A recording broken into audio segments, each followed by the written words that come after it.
didn't want to be one of those seminarians who just sat around a lot, so I just was like in school. I was like, hey, what can I do? And they're like, really? And I was like, yeah, I mean, honestly. And they're like, well, could you pinch it for our coach who's going to be gone for the next 2 weeks? And I was like, sure. So Nice. and I had them all humorously refer to me as Coach A. So Is that from something? no, Coach? it just sounds funny. It does sound. I mean, it might be from someone, but I didn't. Right. intend it to be. No. What was So I is just Millie hearing coming about or not? I that? wonder. She's going to come. So Okay. we're just going to start and we'll Sounds just, good. I just want to make sure I have my mask on if she's yeah, around. yeah.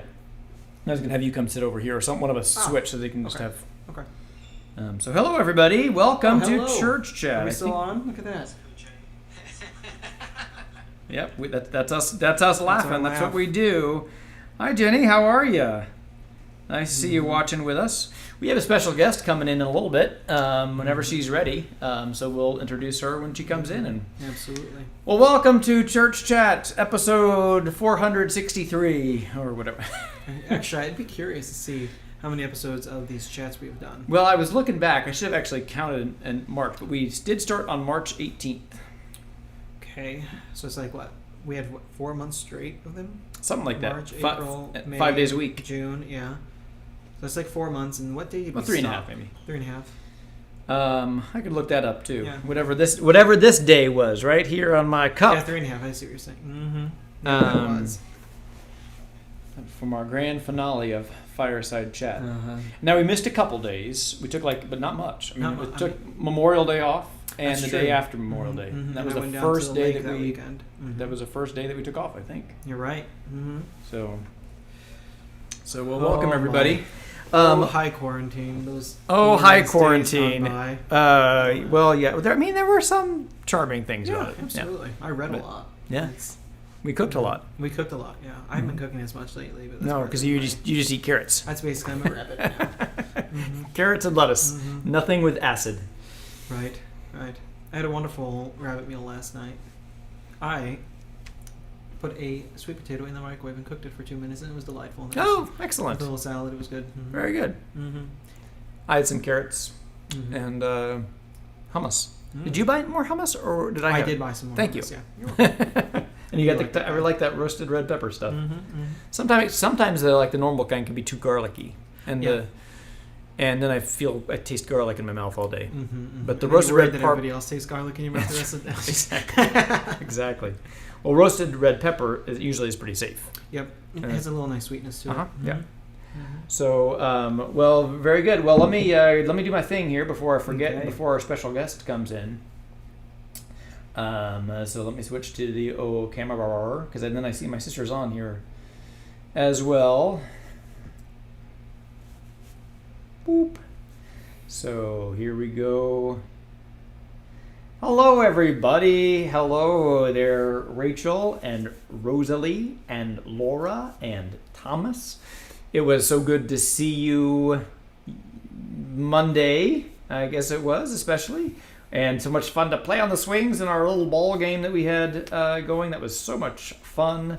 And to watch that, we watched that show, Room on the Broom, which is really a sweet little story. So it was really fun to see you. I hope that you have a great day today. And I'm sorry that I can't throw the ball at you anymore today, but I hope that you have a great day. And I think that the next time I'll see you is for the birthday party. So that's very exciting. So have a great day. And hello, Dryling girls. If you are still tuning into this program, I know that kindergarten has taken over some and other things. So anyway, have a great day.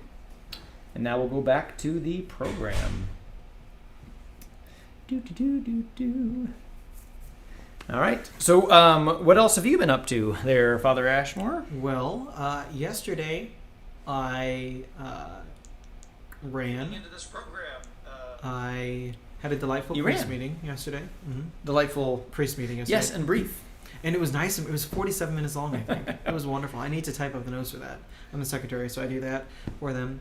But it was a nice meeting. It was actually really exciting. There were, this foster care initiative that the Archdiocese is putting forward.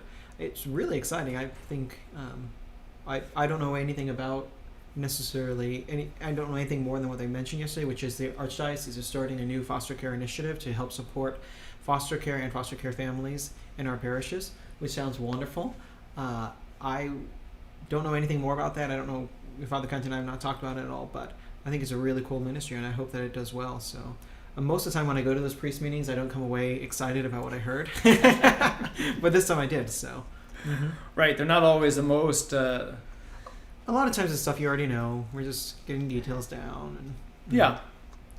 Or something that is important, that we have a presentation on something, but it maybe is not on our radar at the moment, Yeah. or whatever. And this one caught me off guard. I was not expecting it at all. Yeah, So. good, Mhm. good. Yeah, and you had a little story that you shared about that too, Yeah. of that connection that you have. So. Yeah, so I offered that, and I have to talk to my mom because I don't. This is partly her story too, so I can't Right, use sure. her story here. Right. But part of the desire of the Archdiocese is I haven't switched. Dang it! I've lost my technique. I forgot to switch it back. We were sitting on the old camera this whole time. Oh my goodness, that's okay. Yeah, I forgot to click. It was Sorry. just full view you. It's I okay. know. It's like they're looking up my nose. So the Archdiocese is starting a new initiative to support foster care families, and I think it's beautiful as part of our trying to address all pro-life issues or all Yep. issues that have to do with the dignity of the human person. I prefer that term. I don't prefer to put everything under the title of pro-life because I think then the title pro-life can get a little It does. watered down. But the pro-life office is running it, and it's a way of supporting not only adoption but especially foster care families. And it's entirely brand new. They did a great job, it seems, from sitting down and talking to foster care families, just saying, like, what do you actually need? We want to start a ministry to you, and we don't want to give you something that's not helpful. We want to respond to your needs. And they're in new territory because it's not something that they've pushed forward before in. And so I offered if they needed any witness or needed any support, I'd be more than happy on assisting it because my mother is actually in foster care for a long time, between I think the age of about 13, 14 to 18. And I grew up with foster grandparents, essentially, Marlis and Morris. They were like my grandparents, and they were my mom and dad's foster family. Not my mom and dad, my mom's foster family. Right. And actually we had two sets of parents that I know to this day. Some one set are the ones in Michigan, and one set is set in Colorado. And the set in Colorado are my godparents, and they're my mom's foster parents for a brief period of time.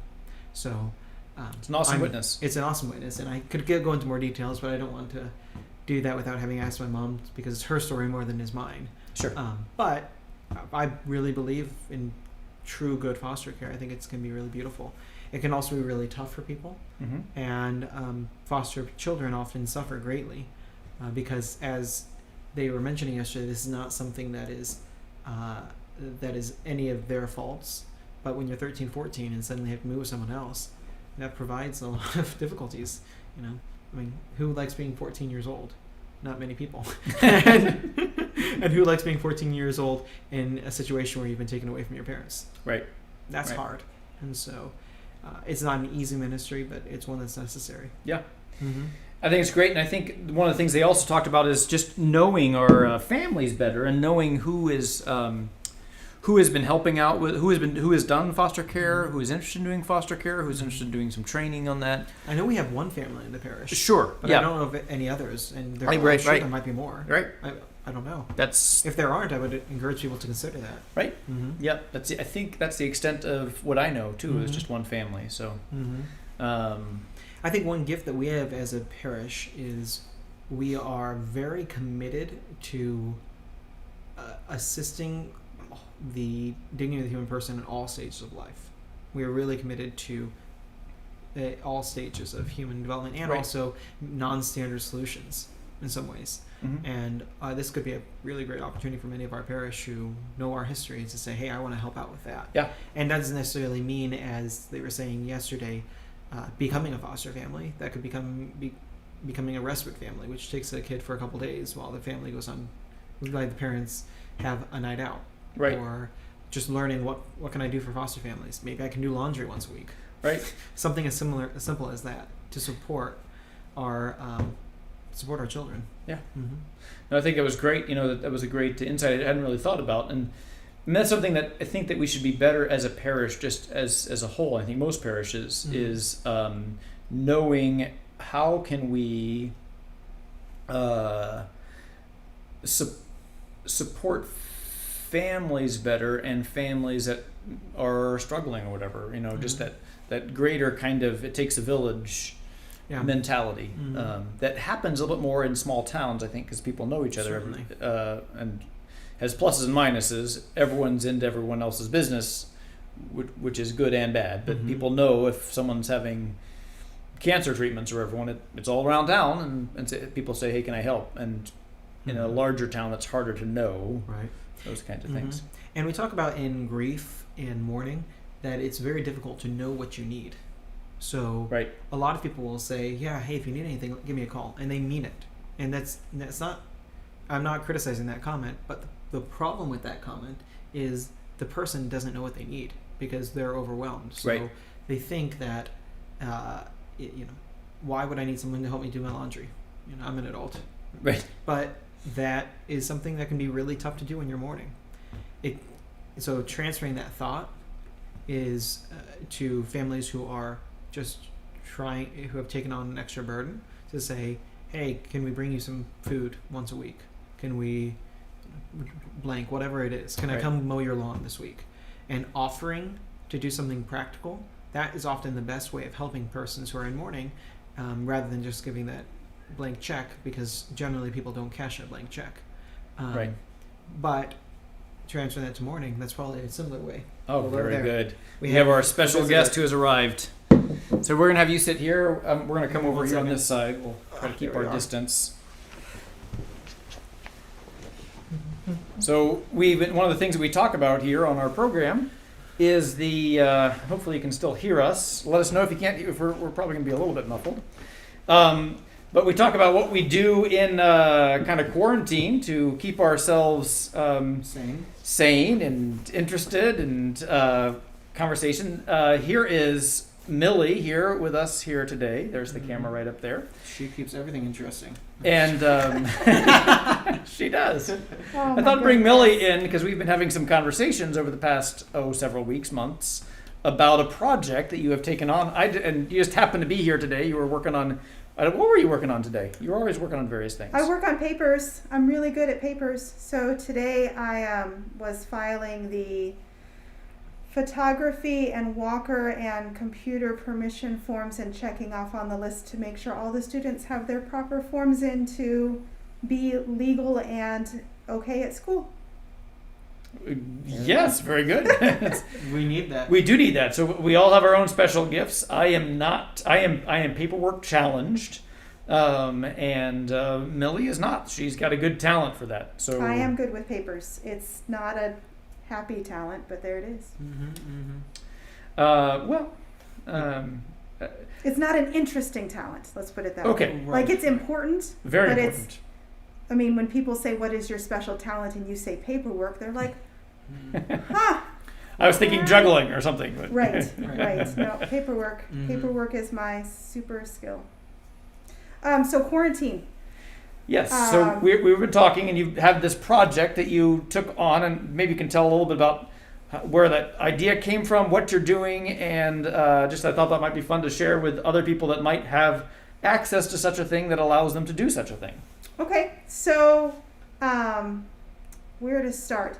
We moved to Kansas City 5 years ago, so all of our family is in other places. So when it came time for quarantine, there weren't a lot of safe places we could go. My husband is immunocompromised, so we need to keep him safe.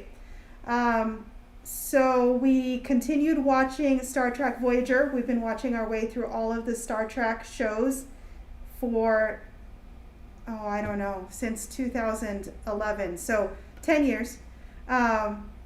And we've been watching the Great British Baking Show because it's very calming and they work together well, so it's good people skills.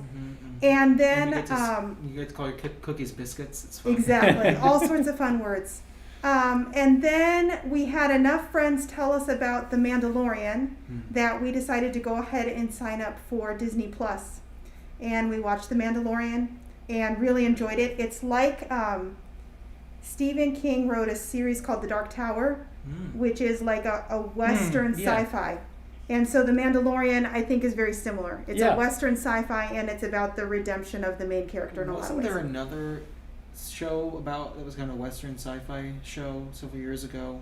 It has a cult following, and that's not what. Well, it there was a movie that's like Cowboys and Aliens. No. I'll try to remember it. but- Okay. Mhm. So there's that. And then after that, we thought, well, Charlie, our son, is 17, and he's never seen most classic Disney. So we decided, we found a list online that lists all of the feature full-length animation for Disney in order. And so we've been watching from Snow White on, and we're up to 101 Dalmatians, which is the 60s. Which I think is a great project. I think I think it's just really interesting to, if you've got this extra time, to kind of go through in sequence and see how the animation has developed over time and the storytelling and everything. So you were going to say something there. Oh Sorry. no, it's incredible to watch the development of their animation skills, even from Snow White to some of like the Aristocats. And Yes, well, and we were talking the last time you came to bring Chuck Communion about Sleeping Beauty and Yeah. how that art style is so different from the other ones, and you can see how they changed the backgrounds. And Sleeping Beauty is so angular, and then when we did 101 Dalmatians, it's like they realized they didn't need to do a full backdrop.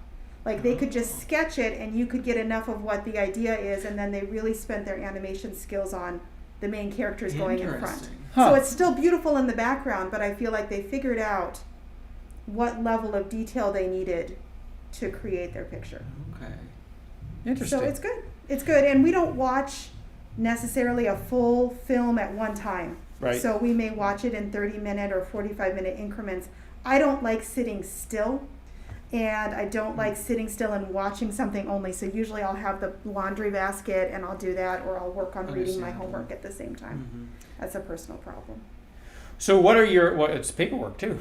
So what are your insights there from watching this kind of ongoing development? What other insights have you had? Have you had any favorites? Have you had any things that have come across watching the Disney animated feature-length films in sequence? What are some of your insights from that? Oh, I would say one thing, well, there's a lot more smoking in earlier movies. I mean, That's you know, true. from the 70s, 80s on, that was outlawed. And so just every time somebody lights up in a Disney movie, you're like, wait, what's happening? Yeah. And it's a dog this time. Right. Dogs can't do that. Right. And then you have racial stereotypes like all over the place, because Lady and the Tramp is where we really notice. You've got a Scottish Terrier, and you've got like a Southern Hound Dog, and you've got a French Bulldog, and then you've got a Russian Wolfhound, and each of them has both the very heavy accent and then the stereotypical things that they talk about. Right. And it, especially with everything going on in the world right now, I think we notice that more when it comes up in even animation, and you wonder about how that feeds those stereotypes, and at the same time, though, it's a clever shorthand. You can say somebody's Irish and they say a couple words like begorra or talk about potatoes, and you feel like you have the full picture about them. When really you don't, right? You just Right. know that they used one word and they like potatoes. That's all you know. But so I would say those two things are things we really noticed from our modern standpoint, looking back at things. But Disney has a lot of like sad kids that need parents. Yeah, that's basically Disney's jive, right? there. And I think so. When you look at the early history of our country and how many kids did end up without parents because they died in a plague or influenza or war. She does not know that we just talked about foster care. We How about did. that? Sorry. That's okay. It was That perfect. great. It was I mean, there was a beautiful way that we just segued We it did not into just plan like this, I promise. I know, it's like a theme for the show. It's great. Carry Really, on. because I was just doing paperwork. I thought, guys. This is just entrancing for her. So just that longing for unconditional love and for a home and a place of belonging, I think, is a really strong theme in Disney movies. And even if it comes about in a contrived way, like Sleeping Beauty, I did not like, because it's like, oh, you saw me walking in the forest and now we're in love after 2 hours. that's not real to me. But it speaks to that longing for connection and being known and loved. Yeah. Excellent. So I can respect that even if I think it's trivial. Right. How about favorites? Or there's different eras, right? Are there different eras of Disney? Like so early? if you go like on Disney.com, they'll break it up into like the golden era at the very beginning, and then you have the silver era, which we're almost done with, which is the last films that Walt Disney himself was involved in, and then we get into the Dark Ages. So after Walt Disney has died, and anytime you have a founder die, you look at a religious order or you look at Apple or anything else, there's that period of, well, who are we now? Because it's so dependent on a person and their character driving things forward, and then you've got to rediscover, well, what is the essence of what we are? Mm-hmm. So they did that, and then I was born in '79, so my Disney growing up is the Little Mermaid and the Lion King and those, Right. which we've got a ways to go. So that's Disney Renaissance. Mm-hmm. So what how about favorite from Sure. Golden and Silver? Because you're still in silver, right? Okay, I need to look at my list of what we've watched. Yeah, I was just wondering. And do you know how many movies that is so far? I have no idea. Okay. I don't think I want to know because I probably should be doing other things than watching so many Disney films. Well, you are doing other things while you're watching that the is Disney true. films. Lots true. of things. I liked Alice in Wonderland. I just remember it being super crazy when I was little, and it's still super crazy, but not as overwhelming. Oh, every Disney film also has like an LSD inspired segment, it feels like, where the animators just kind of go crazy and do like a dream sequence with whacked out stuff. So even before LSD, they were a good they were example of showing that, that. even without it's not technically an animated film, but it's a combination. Is what is her name? Mary Poppins. Oh yes, That scene always freaked me out as a kid because I couldn't understand why we just had that. Mm-hmm. And I think so far almost every Disney film has had Mm-hmm. a chunk like that of going into otherness. Yeah. Huh. Interesting. Well, okay, so my favorite Disney film that we haven't gotten to yet is Robin Hood. Mm. And that's always going to be my favorite. But I really liked the animation in Sleeping Beauty, the backgrounds, because they were just so very Art Deco, Oh, and the pointedness and just Uh-huh. lovely. I remember I really always liked that. I liked Alice in Wonderland because it was crazy.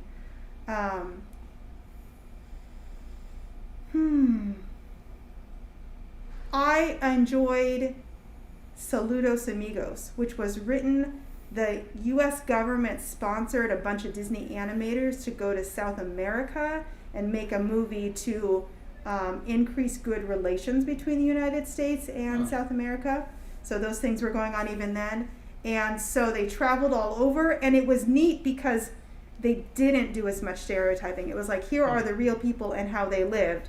So they would lay side by side, here's some film clips, and then here's the animation inspired by that. Huh. Interesting. So it got into gauchos and the cowboys, but also life in the cities and the different dances and different foods, and I liked that a lot.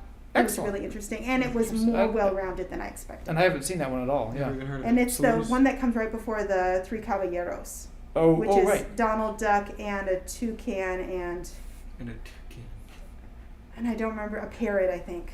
Mm. So yeah, and that was the film that came about because of the trip from Saludos Amigos. Saludos Amigos. Yep. Huh. I will have So to. that would be my 3. Okay. Excellent. That would be Fascinating. my 3. Well, thanks so much for stopping in and welcome. sharing that Disney journey with us. I'm gonna and go do more Hopefully paperwork. it's been interesting. Thank you. Yeah, thanks again, and thanks for all the paperwork too. So- Anytime. Absolutely. Anytime. We appreciate it. Very good. Thank you very much. Thanks, Millie. You're welcome. And off the stage goes Millie Hill. Yes, right. Mhm.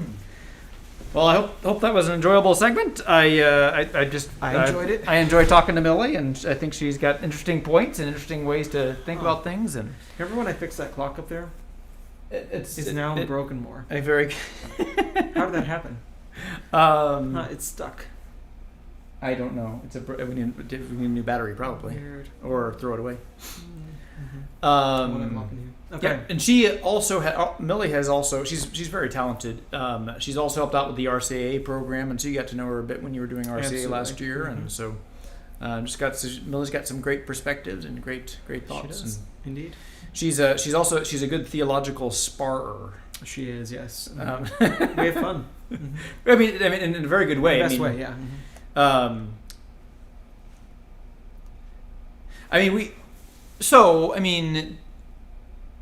We come from a place in our seminary training where we are surrounded by people who talk theology, Right. and there's not a whole lot of people that are trained in theology. Right. And Millie's pretty well trained in theology, and so She studied a great deal. right. So it's fun to have those kinds of conversations that you kind of Right. that you might bring in the Aquinas, or you bring in, well, I don't know if that really agrees with Hans Urs von Exactly, Balthasar thing, and yeah. whatever. You can have those discussions with Millie. Right, right. Are the gifts of the Holy Spirit a result of charity, or is charity a result of the gifts of the Holy Spirit? It's a good big question. It's a big question. Right. I believe that charity gives the Holy Spirit natural virtues, but hey, what can I say? So, I'm sorry, not natural virtues, infused natural virtues, but. Anyway, so again, thanks to Millie for being here today. Now you also, I didn't want to get away before we talked. You started a new class. Oh yeah, I'm teaching my little Latin course. I've got 4 or 5 students that I'm working with on that. I taught it last Saturday, and the structure is one class, and then I do a tutoring throughout the week. And what's the age group for Middle school? Middle school. Middle school is my primary age group, but really anybody who's desirous could jump into the class if they wanted. But at this point, it's just middle schoolers. Are you doing it over Zoom or something? Over Zoom. Yeah. And we had our first class on Saturday. I was a little nervous because I've never taught Latin before. I just love Latin. And maybe perhaps that's the best way to be. If you want to be a teacher, you want to really love your material so that you can pass on that love to your students. So I think that's in some ways what I'm just trying to do. I'm trying to pass on a love for them so that they can have a similar passion, and then they can engage only in curiosity. As I told them in the first class, I firmly believe in one statement that a professor once told me: those who know taught themselves. And his point was that you can't just expect other people to teach everything you need to know. Those who really know are the ones that have a teacher to help instruct them, but then go and teach themselves the material. Those are the ones who know the best. Yeah. And so I firmly believe in that. So my job is to inspire a love so that they go even deeper than I could go with them in 1 hour class. So, and that's my intention. And that's a great perspective, I think. And that's not to say, again, you clarified, it's not that teachers aren't important. No, right. Teachers are very important. Right. Because teachers show you what you don't know.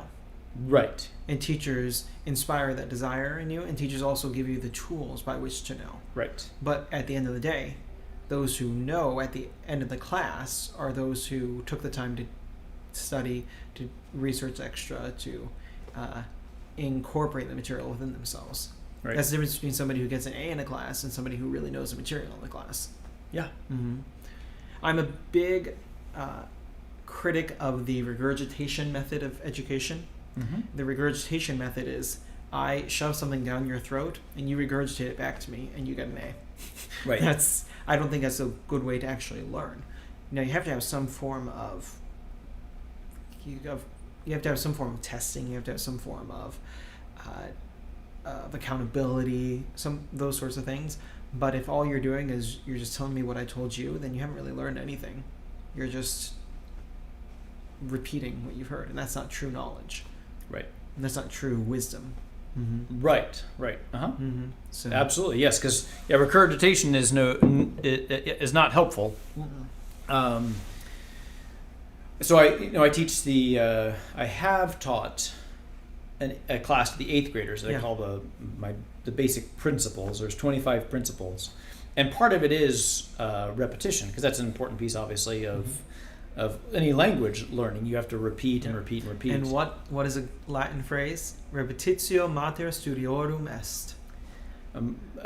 Repetition is the mother of all studies, or something. Exactly. Repetition is the mother of all education. Yeah. Mm-hmm. did some Latin. Aren't you so proud of me, Father? But anyway, so with these principles, what I try to do is we repeat them, and I start like every class with, okay, let's go over the principles that we've learned. And so that piece gets longer and longer every class. And it's like a couple principles are faith is certain. That's principle number 1, and Jesus is the way, the truth, and the life is principle number 4, for instance. And so they repeat these, and they get these into their head. And my idea is that it's in them, and then they find themselves repeating that in other times. But then then I give a test at the end of the course. The first part is all just rote memorization, so that could be just regurgitation. But then the second part of the test is applying the principles, and that's what the big piece is. Of you teach yourself of I've learned this, now how can I make sense of these to apply these principles to these real world situations? Like one of the statements. So there's all these statements that one of them says, it's no better to be a Christian than to be a Muslim. Why is that statement false? And they have to be able to be able to apply those things in a way that makes sense. Or it's a good thing that we killed off Saddam Hussein. Why is that wrong? And then they have to use the moral principles or whatever and apply the principles that they have learned, so they have thought for themselves how to use the principles. So. Okay. Very neat. Or that's exactly what education should be. That's the idea. So I always do it with 8th graders because they have to use a lot of logic, and I don't think you really develop logic until 13 or 14. Yeah, that's when it starts absolutely. happening. So I do it as late as possible. I usually do it in the 4th quarter of the year, or going into the 4th quarter. That also, the idea is hopefully that gives them something else to do, because sometimes 8th graders can kind of check out because they've had the same teachers maybe even for several years and just have something different before they graduate. That's kind of the other idea. Okay. So very nice. Jen was asking what book you're using. It is the first form from Memoria Press. So it's a very boring name. It's like Latina Christiana first form. That's all. So it's a pretty standard text. It's good. It's made for middle schoolers, so that's why we're using it. It's great. So yeah, I think my mom. You took Latin in high school, I think, and you said it was the one. You always say it's one of the best classes you ever took. And you said everyone should take Latin because it gives you the foundation for everything else. Exactly. Well, and that's what people say, and I do think that's true. Latin is the foundation of all the other languages. Everybody should study it. But I think it's even more true that Latin is a very logically based language, and that's why you should study it. It requires you to think in a logical way, whereas English tends not to be a logical language. English is a little more logical than like Spanish is, and by logical I mean its constructions are more standard, and it's the way that you're required to read it requires more of a it requires more attention paid to the details. So in English, if you are listening to a sentence, you know generally noun, verb, object. And even if you don't know what a noun is or if the verb is, you can generally build it from context because of where it is in the sentence. So you can skip a lot of the details in modern languages to get the gist. You really can't do that in Latin because Latin structure is completely different. The structure is noun, object, verb, but you can also do whatever you want to. So you can put verb, object, noun, and it just depends, and you have to know what they are, and then you have to see their construction to be able to figure out what they are. And so it requires more logical thinking. And so I think it's a good training in logic without you even knowing you're being trained in logic. Very interesting. I noticed that when I do, you don't notice how many words you don't listen to until you're doing that in a different language. Yeah, absolutely. Like one of the most challenging things for me to do is go to a party that is mostly a Spanish-speaking party or something where the music is loud and people are trying to talk to you. Because when they do that in English, I mean, you can miss every third word and it's like, I know what you're talking about. for me in Spanish, I can't miss every third word because then I miss the context. Because if I didn't understand that word, well, maybe I understood this word, and so I can get what you're talking about, even if I don't know all the words that you're using. But if I know like 80% of the words you're using, or 60%, okay, that's usually sufficient. But then if I only hear 30% of the words, now it's really hard to understand. So I find that to be a really challenging place. But yeah, we don't usually listen to every word that's spoken because we don't need it. Right. Exactly. So, but we do need that in a different language. That's also part of being a native speaker of any language. Well, right, sure. So, and a cultural awareness too, I suppose. There are cultural norms that you can just expect. What's the first thing you're going to say to somebody in a conversation with an American? Hey, how are you doing? Right. That's the first thing you're going to expect, and you can get that sort of thing with Spanish or other languages too. But you don't have that same foundation, the cultural literacy that allows you to fill the holes. Right. I've talked about that too on a tangent side note with prayer, about conversation with God. That hey, how you doing? That I use that same kind of thing to say Father Kent's easy peasy method of prayer is the same as a conversation. And so when we talk to God, which is, prayer, what is it? So, in both basic level, it's a conversation. And what do you do in a conversation? Well, you do those things, right? You say, first of all, what do? You always say hello. Well, that's what you do. You start by saying, hi, God. And the next thing you say is, how you doing? And so that's like the praises, right? Because God is unchanging. God is the same. So we say, so how are you doing? I know how you are. You are awesome. You are majestic. You are all forgiving. You are merciful. You are this. And then the third part of a conversation is there's always the purpose for the conversation. So why are you here? So if you just say, if you call somebody and you say, hi, hey, how you doing? Good. How are you doing? Good. Why'd you call? So there's always a purpose for a conversation, even if the purpose is just to, just I just want to talk. You just called to check up. Right. How you doing? But there's always a purpose. So that's the meat of prayer is, what is this about? And then you have that conversation of listening. So that's my easy peasy method of prayer. And then you say goodbye and you say thank you for this time. You give thanks to God. So that's kind of the method of prayer is not really all that different from the method of conversation. Hey, how you doing? You let God also ask you how you're doing, and you share that with God. And then you talk about the meat of the conversation, and you say thank you and goodbye. Okay. Talk to Very you. nice. So that's my Very kind true. of easy peasy method of prayer. Because people are freaked out. They're like, I don't even know how to pray. Yeah. I've heard that people want priests to teach them how to pray. That's the very basic, and there's obviously, we can get into Lectio Divina and all those other things, but if you really want an easy method, can you start today? Yes, you can. Go talk to God, tell him hi, tell him how awesome he is, and you tell him how you're doing today, and then talk about what you want to talk about, and then thank him for his time. yeah, that's a good point. So, I do think people make it too complicated sometimes. Right, exactly. That's kind and of my people point. are hard on themselves. Too. Yeah. Like, I have to be praying perfectly. What does it mean to pray perfectly? Will God accept that? Yes, because prayer is not necessarily about the form, although it can be, especially like liturgical prayer and that sort of thing. The form's important, but prayer is about the offering of the human heart. Right. And as long as you're there offering your heart to our Lord, then He is pleased with that. And we can't be so hard on ourselves. The Lord understands our weakness better than we understand our weakness.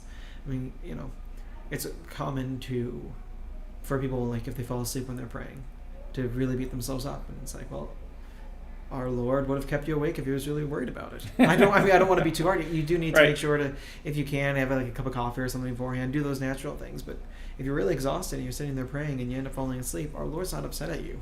Right. I don't think, personally. I don't think so either. Right. Because you are offering your heart in the fragility of your humanity.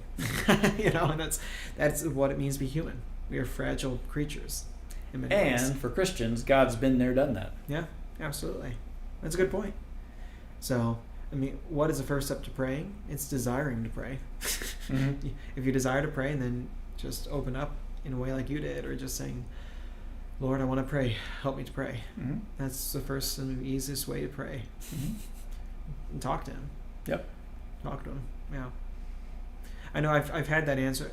I've had that that question given to me before, and it's hard to answer in some ways. Like, how do you pray, Father? It's like when it's become so part of who you are, Sure. it's hard to like put it in a real concrete form. And I can, of course, I can go into like methods of St. Ignatius, methods of the Sulpicians. I can go through all those. But Sure. it is as simple as just talking to Jesus. That's how you begin, and then you can develop, better, because I think we sometimes get so caught up in methods then we stop praying sometimes. Is that we get caught up in the method and we forget that it is an exchange of hearts, God's heart with ours and our heart with God's, and we don't want to get, we want to, well, we can improve in our conversations. Just like we can improve in our conversations all the time. Like I say, as I was watching my news brief, I'm like, I say a lot. Well, it's true, I do. Mm-hmm. And I can improve. There it is. I can improve on that. I can improve my method of speech. I can get caught up. I can often not finish a sentence when I'm speaking. And I get on to the next thing, and that must be really hard to listen to me sometimes talk, because I say this and then I start over, and so we can improve in our method so that we communicate better, but at the basis it's a communication so that we have good communication with God. So Absolutely. Carly says that Father Josh Johnson says something along the lines of, what parent doesn't enjoy watching their sleeping child? That's exactly right. that's a great. It's the same with our Lord. Very good. Well, anybody else have anything to share or anything else that they're working on or doing? No. I think that pretty much wraps up our episode for today. So Thank you all so much for joining us today. yes, thank you. I think we're planning on next week, same bat time, same bat channel. So Is this the bat layer? that's right. So, well, I guess I'll turn the music back on, and Have a wonderful thank you so week. much. God bless you.